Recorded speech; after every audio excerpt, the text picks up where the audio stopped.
요즘 갑자기요, 한국의 보수 언론이 아담 스미스를 막 부각시키고 있어요.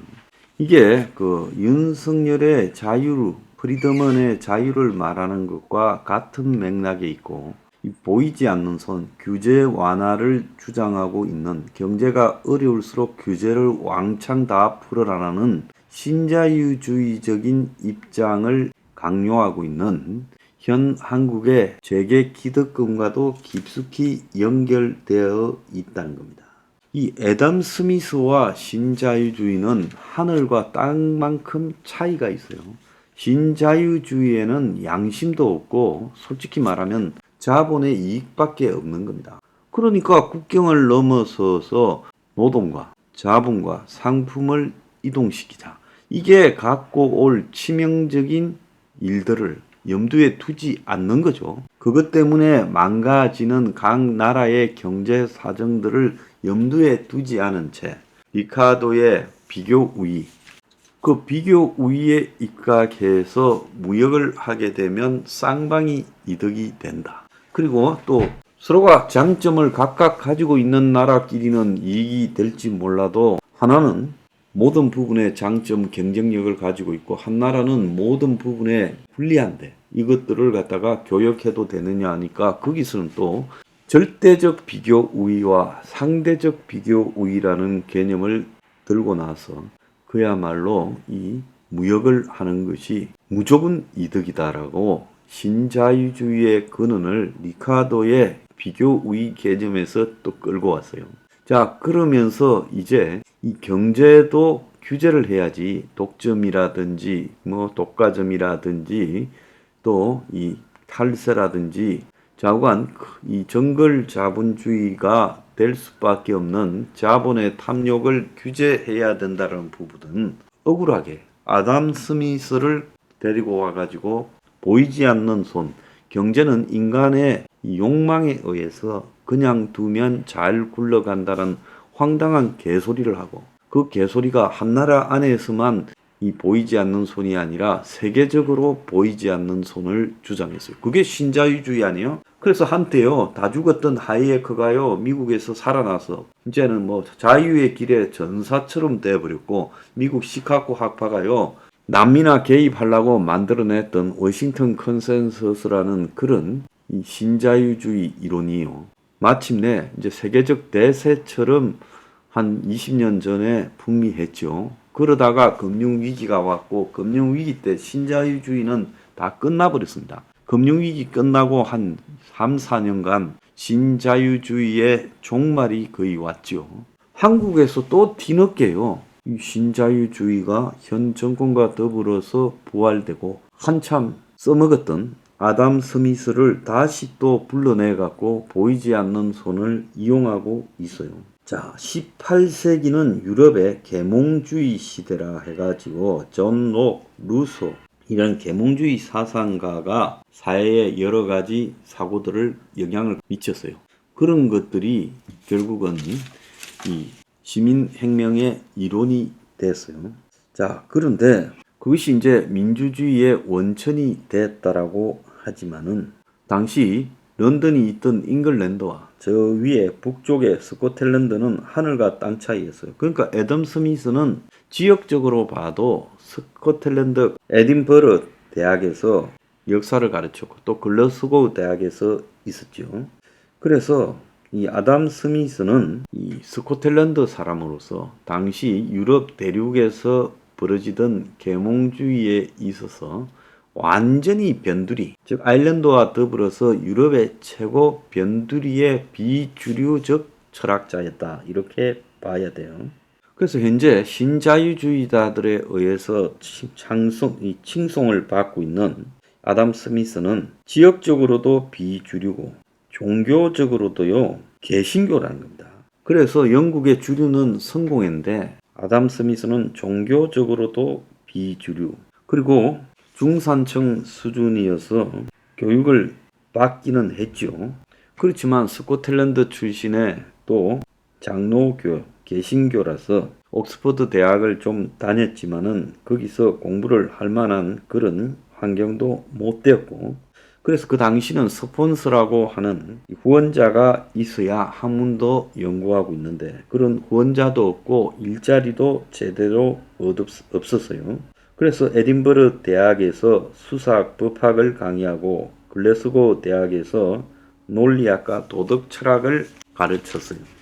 그래서 아담 스미스의 공부의 주류는 95%는 철학이고 5%만 이 경제학이었어요. 그 중에서도 도덕 철학이라 해서 인간이 도덕적으로 이렇게 살아가는 것이 왜 중요한가를 갖다가 주로 설파를 했어요. 그 책이 도덕 감정론이죠. 자, 그런데 돈이 안 돼서 이런 대학교 교직을 그만두고 부잣집 귀족 아들의 가정교사로 유럽 대륙을 따라다니는 그런 역할을 했고 그 여행을 마치고 돌아와 가지고 국부론이라는 것을 썼죠. 근데 그때 그 국부론의 기본적인 핵심은 제가 몇 차례 이야기했습니다마는 당시 영국을 지배하는 경제 정책의 방향이 중상주의라는 거였어요. 그래서 이 중상주의라는 것은 18세기까지 유럽의 국가들이 전 세계를 나아가 가지고 식민지를 통해서 많은 원재료들을 갖고 오고 그래서 동인도 회사 같은 상업자본의 이익을 대변하고 그래서 사회적 부를 갖다가 그야말로 그 사회의 기득권끼리 독점을 하기 위한 그런 체제였다는 거예요. 그래서 국가의 부, 이런 부들을 그 나라의 왕, 귀족, 또 무역사업, 그리고 막 싹트기 시작한 이 산업자본, 이런 자들이 다 통제해서 가져야 된다. 그래서 금과 은을, 무역을 통한 금과 은을 국가의 부와 동일시를 했어요.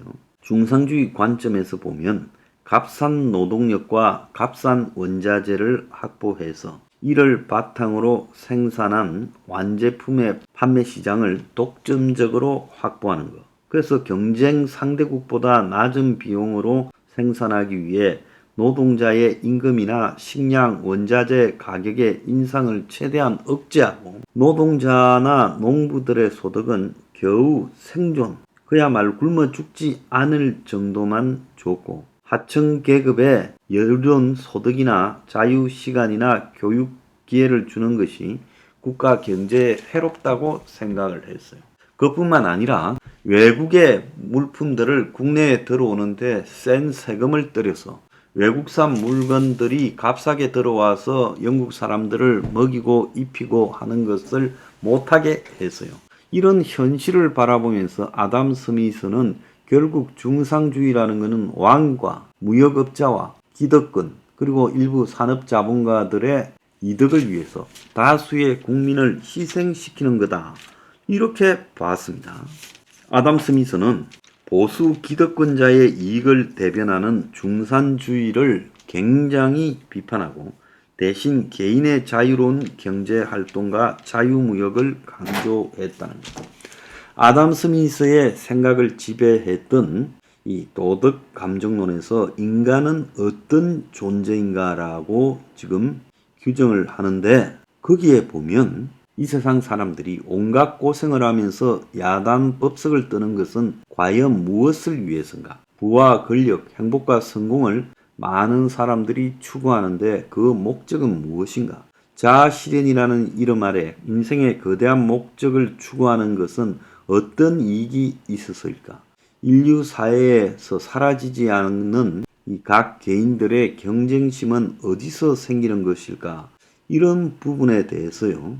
아담 스미스는 비록 어떤 특수한 경우에는 자기 자신의 양심의 시인이 인간의 영약성을 만족시킬 수는 없다 하더라도 비록 가상의 공정한 방관자, 위대한 가슴 속의 동거인의 정은이 언제나 단독으로 그를 직행시켜 줄 수 없다 하더라도 그래도 모든 경우에 이 원리의 영향력과 근위는 매우 크다. 그래서 마음속의 재판관에 물어봄으로써 비로소 우리 자신과 관련된 사물을 그 형상과 크기로 제대로 볼 수 있고 자기 자신의 이해관계와 타인의 이해관계 사이에 정당한 비교도 할 수 있다. 옛날식 표현이라 어렵지만 자기 양심을 갖다가 도덕을 제대로 살리는 관점에서 이 세상을 생각해야 된다. 인간이 착한 일을 하는데 가장 크게 방해가 되는 요인에 대해서 이런 말을 해서 세상 사람들은 행위의 결과에 의해 판단하고 행위의 계획 또는 의도에 대해서 판단하지 않는다는 사실은 시대 모든 사람들의 불평하는 바가 되었고 이것이 미덕의 실행을 가장 방해하고 있다. 그래서 결과만을 따지는 세상을 비판했던 겁니다. 그래서 아담 스미스야말로 당시에 고통받는 서민 대중들을 위해서 중상주의를 비판하고 중상주의가 만들어낸 임금 통제, 과도한 생활 필수품에 대한 세금 부과, 그리고 하층민을 짜낼 만큼 짜내는 부분에 대해서 후대 경제학자들이 가장 중요하게 생각하는 보이지 않는 손, 국가가 개입해서 인위적으로 임금을 통제하고 수입되는 생필품에 과도한 세금을 부과하고 또 노동자들을 계속 짜내려고 하지 마라. 좀 내버려 두라고 보이지 않는 손이라는 말을 이 책에 딱 한 번 했을 뿐이에요.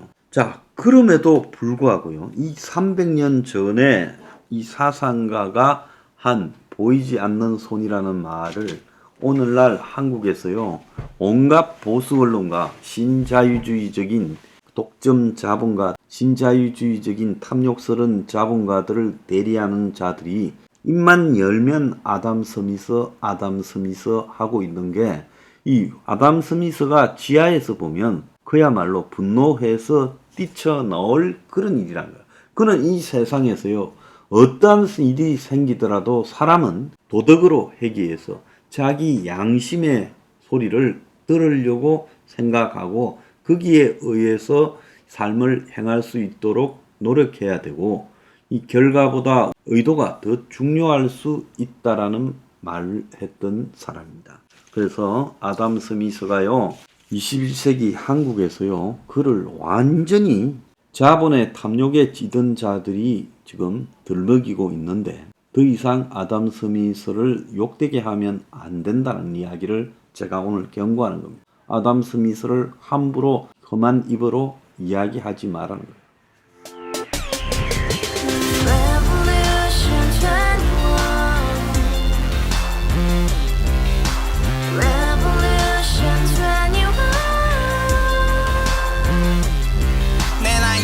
월세 30 코인빚만 300 서울에 온지 벌써 10년 아둥바둥 버텼지만 여전히 난 반지 하에 제왕 곰팡이 연문제약 내비랑 깡통망통 완전히 폭망 90원 창문만큼 작아진 내 꿈 연애 결혼 내 집 모든 게 헛꿈 1년 전 떠난 여친 울며 말했지 같이 써봤자 평생 가본 게 꼭꼭꼭라지 가바후스 700 나도 소유주 가바후스 700 나의 소유주 택시기사 우라부지 마트캐셔 울어무니 우리 집안 다 털어봤자 후줄 그래 개선민 내 미래 거기서 팍 끝난 거지 팍 더 이상 노력 따윈 괴물이 스펙 찾아 싼말리 비오는 날 알바 잘려 맨날 학원 날 개쳐 발려 밤비 내리는 양화대교 홀로 걷고 있을 때 현수막에 아로 새겨진 평당 700짜리 아파트 다같이 소리 질러 혁명 21 가바후스 700 나도 소유주 가바후스 700 나의 소유주 Together in the house, brand new day, and your dream had just been